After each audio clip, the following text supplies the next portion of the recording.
Assalamualaikum warahmatullahi wabarakatuh. Halo teman-teman semuanya.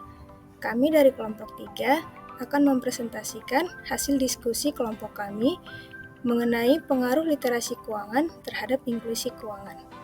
Sebelum lanjut ke pokok pembahasannya, perkenalkan, nama saya Dwi Anissa Ritonga sebagai moderator, kemudian teman saya Elia Priani yang akan membahas mengenai fenomena, dan juga Elvia Nisa Putri Lubis yang akan membahas mengenai kajian teori.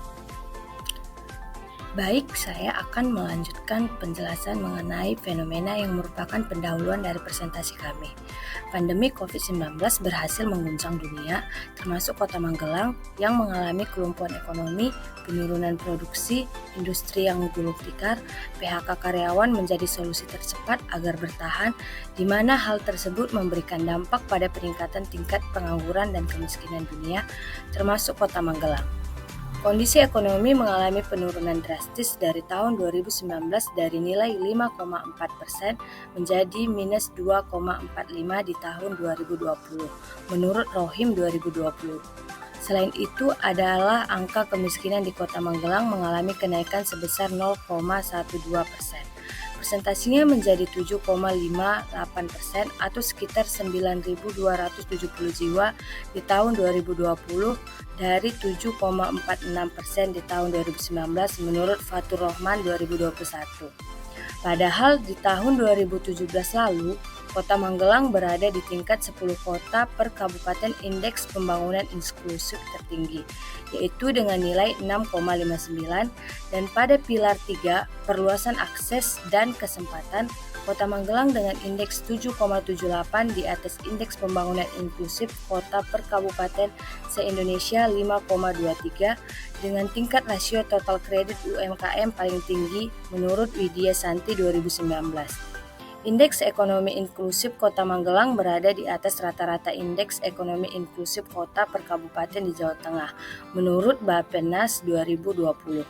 Sehingga dari beberapa informasi tersebut menjadikan Kota Magelang sebagai objek penelitian ini. Selanjutnya, saya akan membahas tentang kajian teori.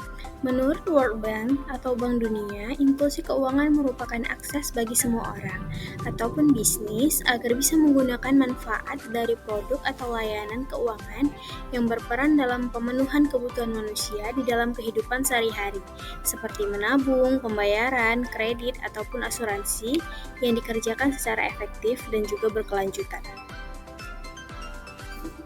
Selanjutnya, menurut OJK atau Otoritas Jasa Keuangan, berdasarkan Peraturan Nomor 76 POJK 07 Tahun 2016, bahwa inklusi keuangan merupakan ketersediaan akses terhadap produk layanan jasa keuangan dan juga lembaga yang bisa dipilih sesuai dengan kemampuan, kebutuhan, atau keperluan masyarakat dalam meningkatkan kesejahteraan.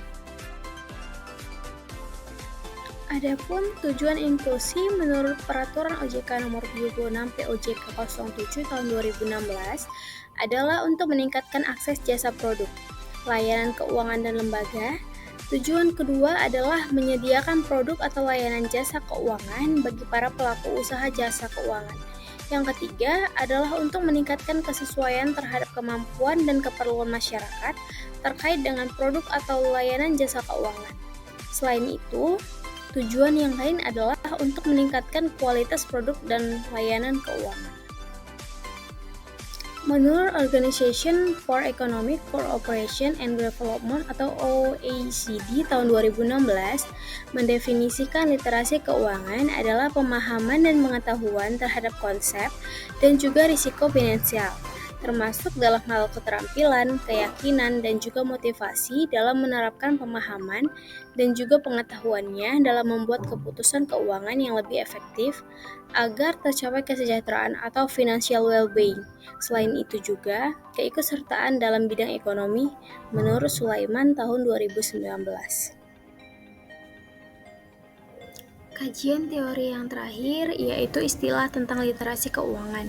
Menurut Peraturan Otoritas Jasa Keuangan Nomor 76 POJK 07 Tahun 2016 adalah pengetahuan atau knowledge, keterampilan atau skill, dan keyakinan atau confidence yang mempengaruhi sikap serta perilaku untuk meningkatkan kualitas pengambilan keputusan dan pengelolaan keuangan. Nah, adapun hasil penelitian dari beberapa artikel yang telah kami dapat adalah literasi keuangan dan fintech baik secara parsial atau simultan berpengaruh terhadap inklusi keuangan. Keduanya memiliki pengaruh yang sama baik dengan angka signifikan yaitu 0,0. Kemudian dapat disimpulkan bahwa untuk mendukung tercapainya inklusi keuangan perlu memperhatikan peningkatan literasi keuangan dan peningkatan penggunaan finansial teknologi yang tersedia.